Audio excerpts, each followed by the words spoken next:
Muy buenas noches, un especial saludo y agradecimiento por la invitación al doctor José Abreu, rector de la Fundación Universitaria, para este foro chat donde el tema que abordaré será perspectivas avanzadas en metodología de la acción a la esencia en la investigación científica. Voy a comenzar con la siguiente frase. La metodología es el puente entre las preguntas que hacemos y las respuestas que transforman nuestras realidades. En el campo de la investigación científica, las metodologías avanzadas nos permiten trascender lo conocido para descubrir lo esencial y lo transformador.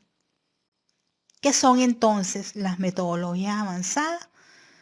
Son enfoques que buscan no solo analizar los fenómenos, sino también transformar realidades, entender significados y proponer soluciones innovadoras. En un mundo en constante cambio, las metodologías avanzadas nos permiten abordar problemas complejos, conectando la práctica con el pensamiento reflexivo.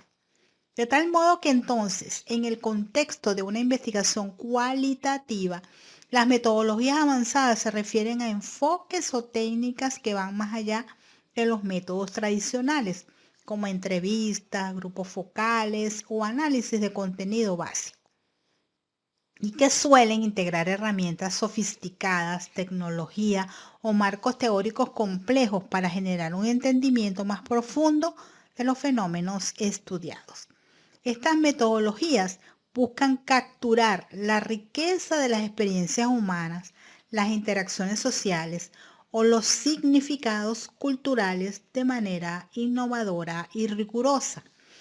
De tal manera que voy a mostrarles algunas de las metodologías avanzadas que pueden ser utilizadas en la investigación cualitativa y luego vamos a profundizar solamente en dos de ellas. La primera, la etnografía digital, que estudia las interacciones y comportamientos en entornos en línea, redes sociales, foros, comunidades virtuales, combinando la observación tradicional con el análisis de datos digitales, como publicaciones o patrones de comunicación. Esta etnografía digital adopta los principios de etnografía tradicional al estudio de comunidades y prácticas en entornos en línea, integrando herramientas tecnológicas y reflexionando sobre las interacciones mediadas digitalmente. Christina Hinds, en su libro Virtual Ethnography, es una pionera en establecer cómo la etnografía puede aplicarse a Internet.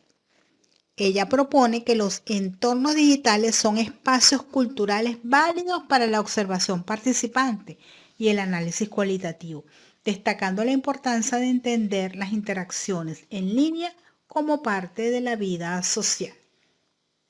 Del mismo modo, Sarah Pink, en el año 2016, integra lo sensorial y lo visual en la etnografía digital. Su trabajo enfatiza cómo las tecnologías digitales transforman las experiencias humanas y cómo los investigadores pueden capturarlas. Asimismo, Robert Sinet, conocida por desarrollar la etnografía, adopta la etnografía al estudio de comunidades en línea como foros o redes sociales, ofreciendo un marco metodológico para analizar datos digitales de manera sistemática y ética. Asimismo, existe otro método que también puede ser utilizado como parte de las metodologías avanzadas, es el de narratología o análisis narrativo complejo. Se enfoca en las historias en que las personas cuentan, analizando no solo el contenido, sino la estructura, el tono y el contexto cultural, a veces combinándolo con enfoques interdisciplinarios. Uno de sus pioneros es Catherine Kotlett-Risman, que proporciona un marco práctico para aplicar el análisis narrativo en investigaciones cualitativas, destacando cómo las historias revelan identidades de poder y contextos sociales. Y también tenemos otro método denominado investigación basada en arte, que utiliza expresiones artísticas como por ejemplo la poesía, la fotografía, el teatro, como herramientas para recolectar, analizar o presentar datos, permitiendo explorar emociones y perspectivas de forma no convencional. Uno de sus pioneros es Susan Feeley, 2008, que explora cómo las artes pueden ser herramientas de justicia social en la investigación, especialmente para dar voz a comunidades marginadas. Examina cómo diferentes modos de comunicación, texto, imágenes, sonidos interactúan para construir significados, algo especialmente útil en estudios de medios o interacciones contemporáneas. Estos son solo algunos ejemplos de gamas de metodologías avanzadas que se pueden aplicar en los contextos de investigación. En esta ponencia vamos a analizar dos metodologías avanzadas: la investigación-acción, que permite transformar la realidad desde una perspectiva participativa, y la fenomenología hermenéutica, que profundiza en la comprensión de las experiencias humanas. El objetivo es mostrar cómo estos métodos nos ofrecen herramientas poderosas para enfrentar los desafíos de la investigación científica actual. La investigación-acción es una metodología participativa que integra la investigación y la acción para generar conocimiento, mientras se resuelven problemas reales en un contexto específico. Su pionero fue Kurt Lewin. La describió como un ciclo continuo de planificación, acción y reflexión. El objetivo de esta investigación no solamente es comprender la realidad, sino también cambiarla de manera colaborativa. Fíjense lo que les estoy diciendo, colaborativa. Es decir, que todos los miembros implicados en la investigación deben formar parte no solamente del diagnóstico, sino también de la planificación y la ejecución. Vamos a ver las características para poder ampliar este detalle. Entre sus características está la participación activa. En un proyecto educativo, los docentes, estudiantes y familias pueden participar activamente e identificar problemas y diseñar soluciones. Esto quiere decir que la participación de las personas que están inmersas dentro de la investigación-acción no debe ser solamente de forma lineal de parte del investigador. Es decir, el investigador acude a una determinada comunidad, aplica un diagnóstico y para eso debe valerse de las personas de esa comunidad para poder entramar lo que sucede en esa comunidad, y para eso va a crear observaciones, va a realizar entrevistas, lluvias de ideas, hasta que pueda obtener un diagnóstico profundo de esa realidad. Pero generalmente pasa hasta allí la intervención, porque luego la planificación la hace el investigador sin consultar con la comunidad. Por lo tanto, la investigación-acción requiere que no solamente acuda el investigador a la comunidad a recoger la información, sino que también planifique en conjunto con los miembros de esa comunidad, ya sea una comunidad en un determinado contexto o en una comunidad educativa, universitaria o en una organización. Debe contar con el apoyo de los miembros de esa comunidad para que entre ambos, entre el investigador y esas personas que conforman esa comunidad, puedan diseñar las mejores soluciones para que ellos se sientan parte del proceso y puedan entonces integrarse y participar activamente de las mismas. Por eso es que se llama participación activa. No es el investigador el que va a participar en todo el proceso y la comunidad va a estar de forma pasiva asumiendo lo que el investigador trae consigo, sino que el investigador debe conjuntamente con la comunidad participar en el diagnóstico, en el diseño y en la ejecución de las actividades que vayan a desarrollar. La segunda característica es que son ciclos reflexivos, es decir, describe las etapas del ciclo Primero se diagnostica, se planifica, luego llevamos a la acción, la observación y la reflexión. Y la tercera característica es que hay una transformación de la realidad, es decir, que la investigación-acción busca producir un cambio tangible y significativo. ¿Cuáles son las ventajas de esta investigación? En la primera de ellas, impacto práctico, resultados inmediatos que benefician a los participantes. Los cambios y las mejoras se implementan mientras se investiga, lo que significa que los resultados benefician de inmediato a quienes integran a esta investigación. No es solo teoría, sino soluciones aplicadas en tiempo real. Colaboración.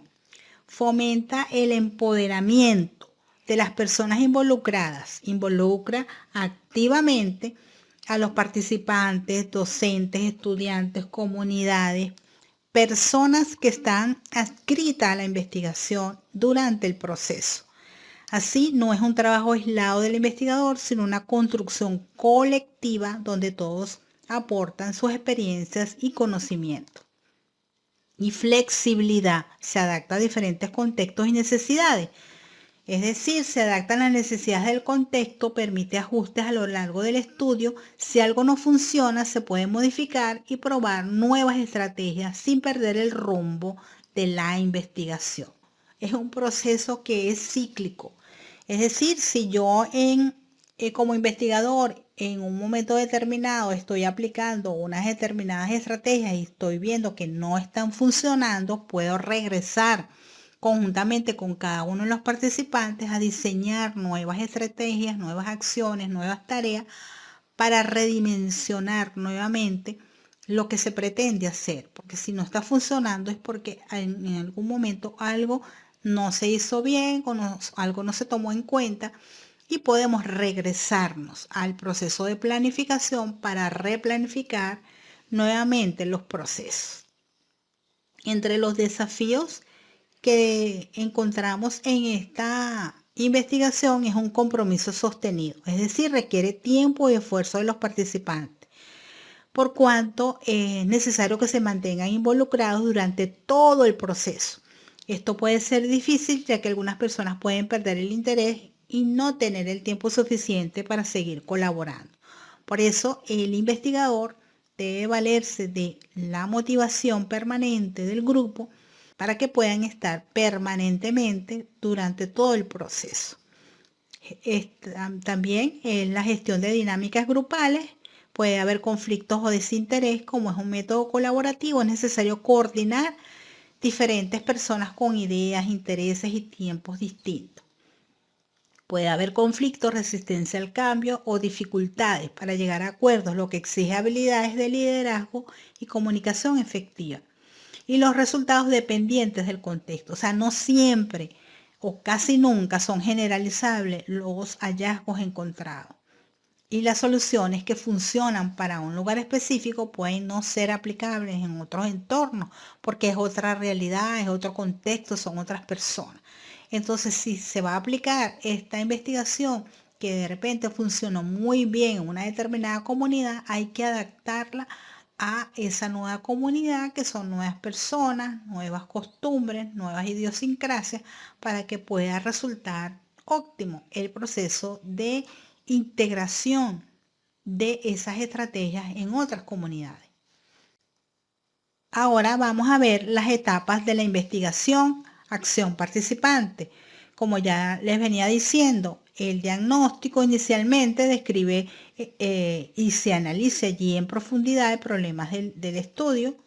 Se utilizan diversas estrategias que pueden ser lluvias de ideas, observaciones permanentes y reiteradas en el sitio, entrevistas permanentes a las personas. Luego se llega al proceso de planificación, donde se diseñan todas las actividades que se van a desarrollar en conjunto con todas las personas integradas de esa comunidad determinada. ¿Por qué? Porque ellos tienen que ser parte del proceso de diseño y de ejecución de esas actividades. Luego se ejecutan cada una de esas actividades en conjunto, desempeñando roles en cada una de ellas, y se evalúa permanentemente cada una de las actividades, a ver si se está logrando el objetivo inicial y se redefine el ciclo. Si es necesario regresar a la planificación, como les decía anteriormente, y volver a ejecutar las actividades porque no están funcionando de forma efectiva. De tal modo que la investigación-acción es apropiada en contextos específicos donde el objetivo no sea solo entender un fenómeno, sino intervenir en él para generar un cambio práctico, colaborativo y reflexivo. Este método es particularmente útil en investigaciones cualitativas que buscan combinar el conocimiento teórico con la acción transformadora, involucrando a los participantes como co-creadores del proceso. ¿Cuándo es apropiado utilizar la investigación-acción? Cuando hay un problema práctico que resolver. Es decir, si el propósito de la investigación es abordar una situación concreta, por ejemplo, mejorar prácticas educativas, optimizar procesos en una organización o empoderar una comunidad, la investigación-acción es ideal porque combina el diagnóstico, la acción, la evaluación en ciclos interactivos.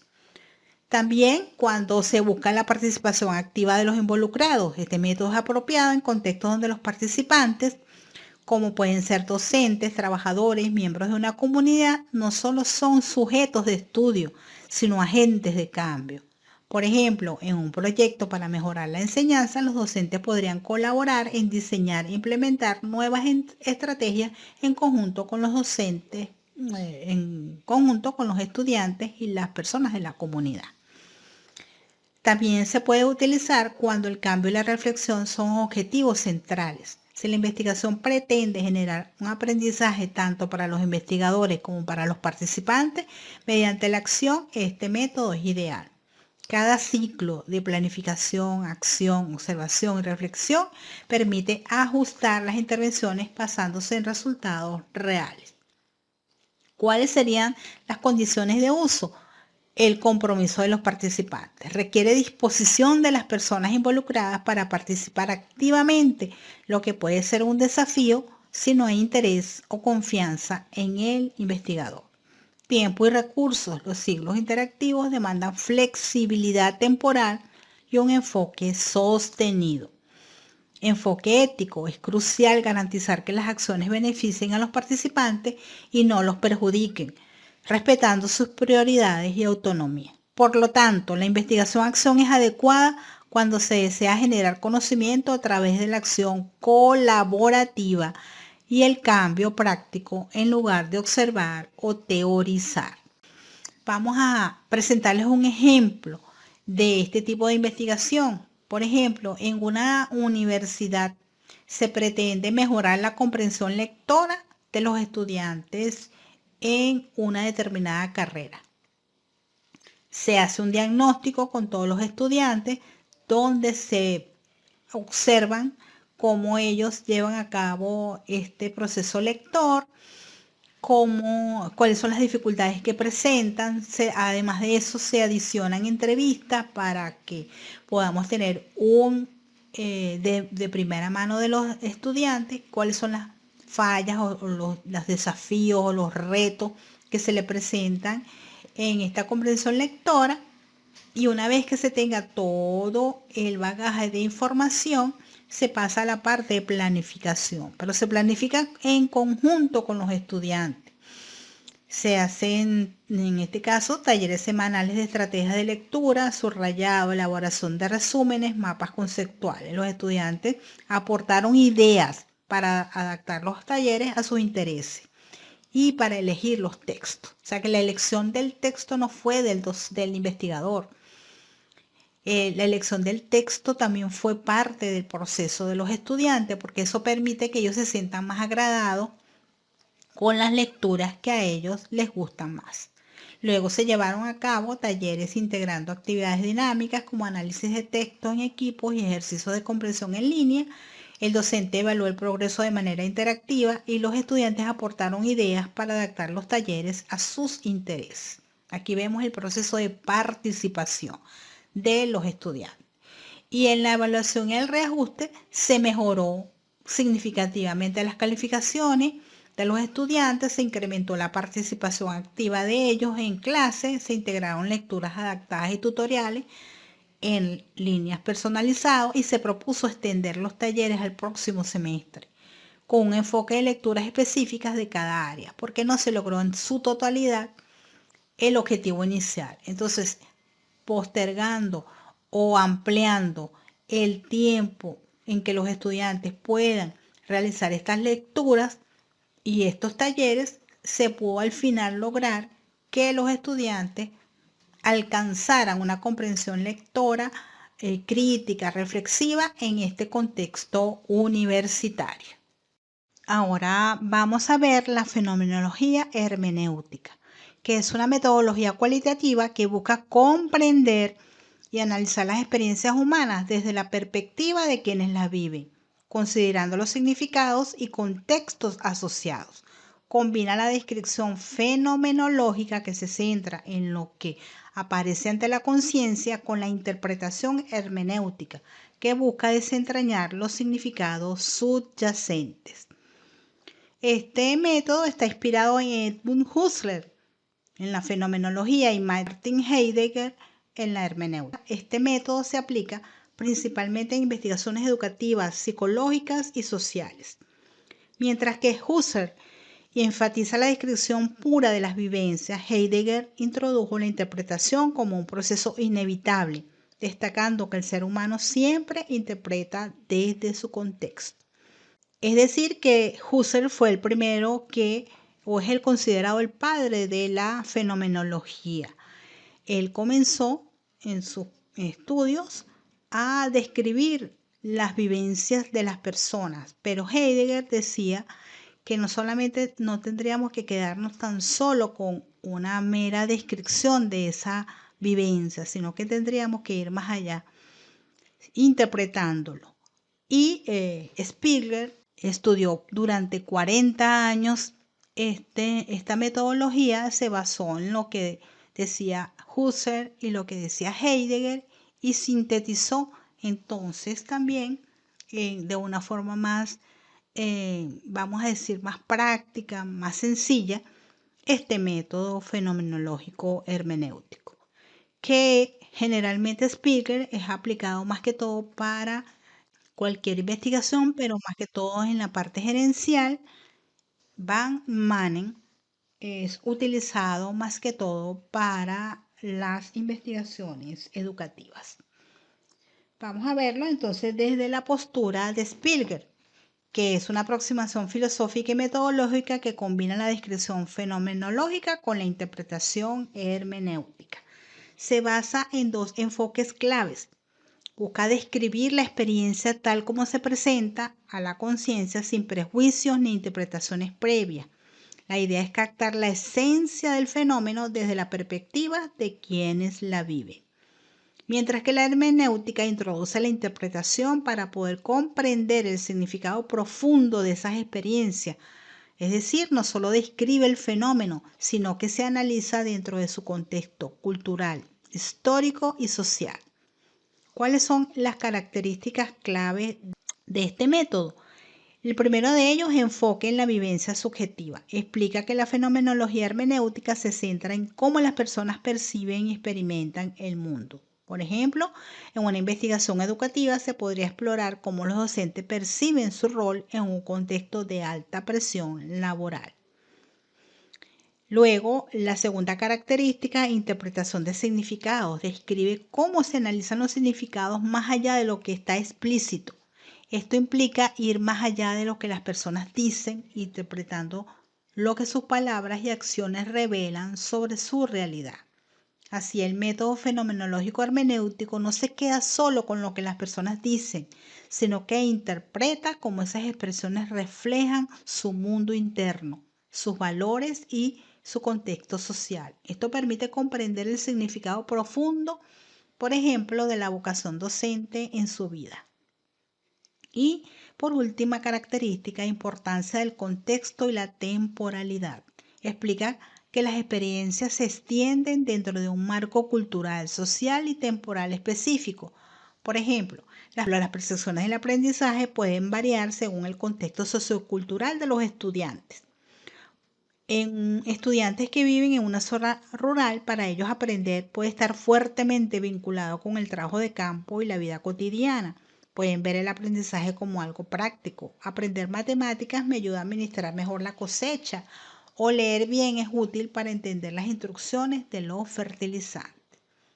Entonces vemos cómo el contexto también es fundamental dentro de este método.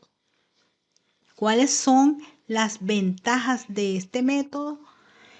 Es la comprensión profunda. No se limita a describir hechos, sino que busca entender el significado de las experiencias desde las perspectivas de quienes la viven. Permite captar la esencia del fenómeno y cómo se experimenta internamente, más allá de lo superficial. Por ejemplo, en una investigación sobre la vocación docente, no solamente se analiza qué dice el docente, sino cómo se siente y qué sentido le da a su labor. Adaptabilidad. Se ajusta a distintos contextos y permite que el investigador modifique su enfoque según lo que descubra en el proceso. No impone categorías rígidas, sino que deja que los significados emerjan desde las experiencias de los participantes. En un estudio sobre el aprendizaje, por ejemplo, si los estudiantes relacionan más su educación con la supervivencia en su comunidad, el investigador puede profundizar en ese aspecto sin forzar otra perspectiva. Conexión con la realidad vivida. Permite interpretar las experiencias en su contexto social, cultural e histórico, dándole sentido dentro del entorno donde ocurren. No se estudian los fenómenos en abstracto, sino tal como son vividos por las personas en su día a día. Por ejemplo, la percepción de la educación puede ser diferente para un estudiante de una comunidad rural y de una ciudad. Este método ayuda a captar esas diferencias con profundidad. Por lo tanto, el método hermenéutico es poderoso porque va más allá de los datos, conectando con las experiencias reales de las personas, un significado más amplio dentro de su contexto. ¿Cuáles son los desafíos de este método? Complejidad interpretativa. Requiere habilidades avanzadas del investigador para analizar significados profundos. Otro desafío es la subjetividad. Los resultados pueden depender de las interpretaciones del investigador. El tiempo intensivo. La recopilación y el análisis de datos suelen ser extensos porque requieren abordar a esa realidad muchas veces para poder encontrar esa profundidad en cada una de las personas que son investigadas. El fenomenológico hermenéutico busca entonces explorar las experiencias humanas para comprender su esencia y su significado. Ahora vamos a ver las fases de este método desde el punto de vista de Spielberg. Este autor propone un proceso sistemático para aplicar la fenomenología hermenéutica. La primera de ellas es descripción fenomenológica.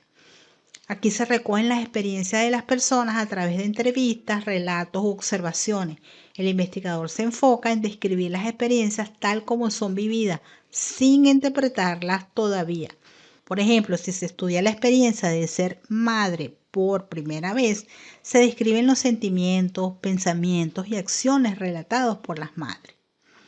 La segunda fase, el investigador pone entre paréntesis sus propias creencias, porque allí aplicamos la reducción fenomenológica, es decir, el epogé, para centrarse únicamente en la experiencia del otro. Se identifican los elementos esenciales de la experiencia, es decir, aquello que es común y fundamental en todas las descripciones.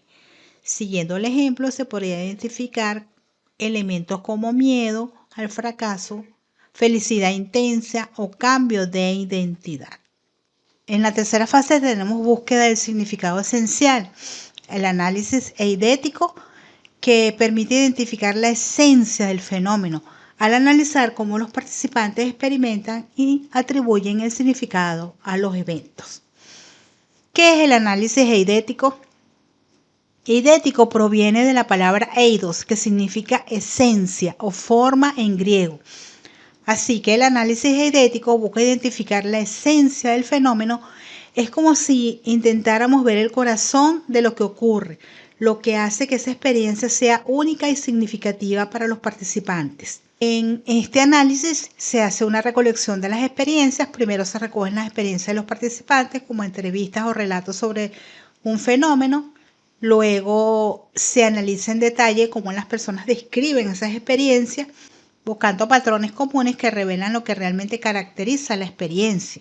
Esto no es solo sobre lo que ocurrió, sino cómo lo vivieron y qué significado le dieron las personas. Luego se dividen las experiencias en partes más pequeñas y luego se reconstruyen para identificar lo esencial. Lo importante es ir más allá de los detalles específicos y tratar de entender la estructura fundamental de la experiencia. Pongamos un ejemplo claro, es el que les presento a continuación. Supongan que están investigando cómo los docentes perciben el estrés laboral. A través de entrevistas, los docentes pueden contar historias sobre sus días laborales, el ritmo de trabajo, las interacciones con los estudiantes.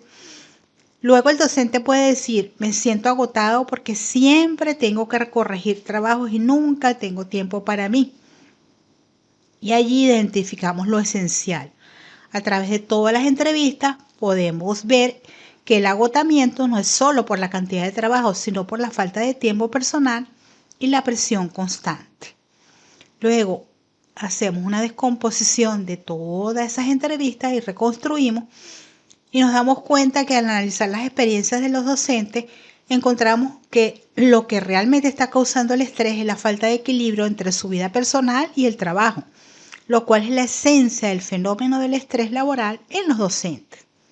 De tal modo que el análisis eidético puede extraer la esencia de cómo las personas sienten y entienden una experiencia o fenómeno, no solo en términos de lo que sucede, sino en términos de lo que significa para ellas. Otra fase, interpretación hermenéutica. Aquí se busca ir más allá de la descripción, interpretando el significado profundo de las experiencias. Se analiza el contexto, las emociones y las relaciones para entender por qué esas experiencias son significativas para las personas.